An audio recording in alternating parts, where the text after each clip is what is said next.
One of the biggest problems you have if you want to see yourself as a professional journalist is how you decide what you wish to be, whether you want to be a celebrity or indeed a journalist. And this has been a bit of a problem for many journalists over the last few years, as we've seen. You see, with Emily Maitlis, you like to see herself as a respected journalist on the BBC, 20 years, fighting for the heart of the story, that sort of thing. Very quickly, when she'd done the interview with His Royal Highness the Duke of York, Prince Andrew, at Buckingham Palace, oh, she couldn't wait to be across Tatler with her whippets and doing fashion designer spreads, going to award shows in skimpy dresses, flirting away on the red carpet, the usual thing.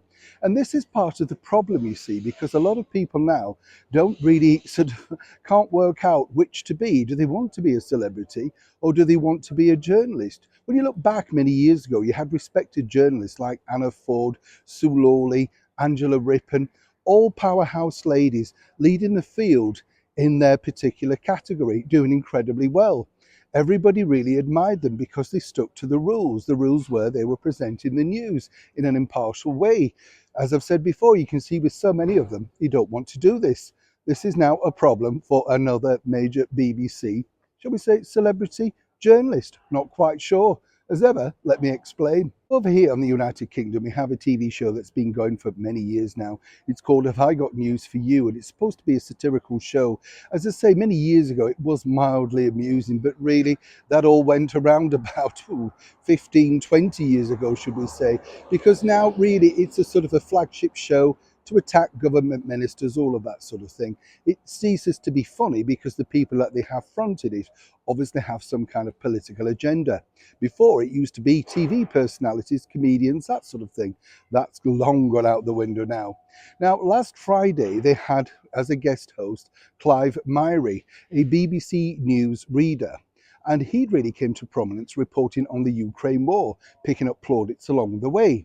But Clive, you see, has been bitten by the celebrity apple and decided that he wanted to go down a more fun route. He's also now a quiz master. But of course, when he was fronted Have I Got News for You, they very much decided to attack the former British Prime Minister, the Right Honourable Boris Johnson. Nothing wrong with that, it's satirical. The problem is, Clive's supposed to be impartial. Now, for once, in their infinite wisdom, the BBC spotted the fact that Clive was particularly goading some of the laughter and indeed the questions. Not very bright, is it, when you're on £170,000 a year for one particular employer? So, realising on the very same night that this particular satirical TV show was broadcast, Clive was down to front the BBC's flagship News at 10. Charlotte Moore, the head of the channel, decided to pull it because she didn't want any backlash. A wise move, many people might say. But the bigger picture is this: where does this leave Clive's career now? Does he wish to be a celebrity, or indeed does he wish to be respected as a serious journalist? Or is he hoping that nobody will actually realise he's neither one or the other? You get the picture. So when you are watching your mainstream news, do remember that these people who are very serious, reading very much a scripted autocue every single night in front of you with scripted questions being fed in their ear, are they really a journalist or are they simply a mouthpiece? Could anybody do that job?